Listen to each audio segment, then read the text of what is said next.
আমার স্বামী কইছে কি আমার 5 মাসের একটা বাচ্চা আছে, তোরা আমারে পঙ্গ কইরা দে, তাও আমার সন্তানের জন্য আমারে চাইরা দে। আমার স্বামীরা তাও জানে নাই। দুই চোখ পেরেক দিয়ে উপড়ে ফেলা হয়, কেটে দেওয়া হয় পায়ের রগ। এমন নির্মমতায় ওবায়দুরের নিথর দেহের পাশে পরিবারের অসহায় কান্না। বলা হয় পৃথিবীতে সবচেয়ে বড় অভিশাপ হলো সন্তানহারা বাবা মায়ের কান্না, যেখানে বাবার আর্তনাদ মিশে গেছে বাতাসে। কাঁদতে কাঁদতে শুকিয়ে গেছে মায়ের চোখের পানি। পাশেই অঝরে কাঁদছেন স্ত্রী, কোলে 5 মাসের ফুটফুটে সন্তান। শিশুটিও জন্মদাতাকে চেনার আগেই পরকালে পাড়ি জমান বাবা। কিন্তু কে জানতো এমন নির্মমতা প্রাণ কেড়ে নিবে তার বাবার। আমি মনে করছি কি মারবি না, এমনি ভয় দেয়। ওরা কে মাই দেলাইলো রে।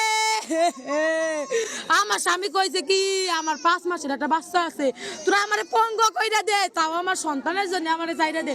আমার স্বামীরা তাও জানে নাই, আমি ওকে ফাঁসি চাই।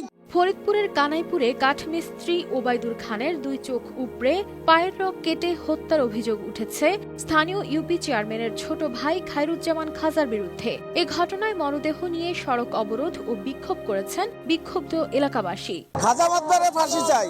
এ আরো 4-5টা ঘটনা এই 2 মাসের ভিতরে করছে। ওই যে এর আগে তারা আতুতে বাইরে ঢাকা হাসপাতালে পাঠানো হয়েছে, পঙ্গু হাসপাতালে। আলতাফ চেয়ারম্যান আমারে অনেক হয়রানি করছে। 3 মাস আগে খাজার গ্রুপ আইসে আমারে অগাধভাবে একটা 4 দোকান আক্রমণ করে আমার মাথায় 4টে কোপ দেয়। এটা পুলিশ এই পর্যন্ত কোনো বিচারে যায় নাই। পুলিশ যার কাছে যাক সে বলে যে আমার অনেক দাঁড়িয়ে সুপারিশ দিতেছে। এর মেন নায়ক হলো আলতাফ চেয়ারম্যান। এনজিএস সিমেন্ট, আস্থা নিরাপদ নির্মাণে। পরিবারের সদস্যদের অভিযোগ, খাজার নেতৃত্বে 10 থেকে 12 জনের একটি দল ওবায়দুরকে তুলে নিয়ে নির্যাতন করে। এ সময় তার 2 চোখে পেরেক ঢুকিয়ে উপড়ে ফেলা হয় এবং কেটে ফেলা হয় পায়ের রগ। আমার স্বামীর চোখ উঠে দিছে, আমার স্বামীর পা রক কেটে দিছে আলতাফ চেয়ারম্যান। ওর ভাই খাজা এইগুলা করছে রে, ওর বাইরে দিয়ে ও করায়, ও সব সন্ত্রাস পালে বিনা অপরাধে আমার স্বামীরে মারছে। আমি ফাঁসি চাই। কাঠমিস্ত্রির কাজ করে কোনোভাবে চলে যাচ্ছিল ওবায়দুরের ছোট্ট সংসার। তবে এখন ওবায়দুরকে হারিয়ে হতবিহ্বল তার স্ত্রী সহ পুরো পরিবার। আমার স্বামীর মৃত্যুর ফাঁসি চাই রে। আমার স্বামী কাঠমিস্ত্রির জোগাল দেয়, 500 টাকা বেতন করে আনে, আমি তাই দিয়ে সংসার চালাই।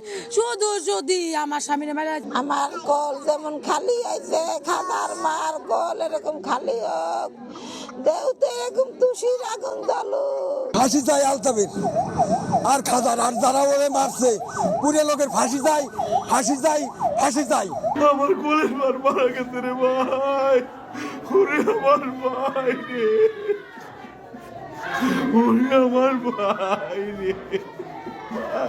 এ ঘটনায় জড়িতদের আটক করতে অভিযান অব্যাহত আছে বলে জানান কোতোয়ালি থানার এই কর্মকর্তা। দাফন কাফন শেষে তারা থানায় আসবে, এসে একটা হত্যা মামলা এজাহার দেবে। আমি হত্যা মামলার এজাহার হিসেবে এটা একটা মামলা, নিয়মিত মামলা রুজু হবে এবং আমাদের আসামি যারা এখানে ঘটনার সাথে জড়িত তাদের গ্রেপ্তারের অভিযান আমরা অব্যাহত রেখেছি এবং আমরা শীঘ্রই তাদেরকে গ্রেপ্তার করতে সক্ষম হবো ইনশাল্লাহ। না, এখন পর্যন্ত কোনো আসামি আটক হয়নি, আমরা তাদের গ্রেপ্তারের অভিযানের সর্বোচ্চ সচেষ্ট আছি। 5 মাসের শিশুটি হয়তো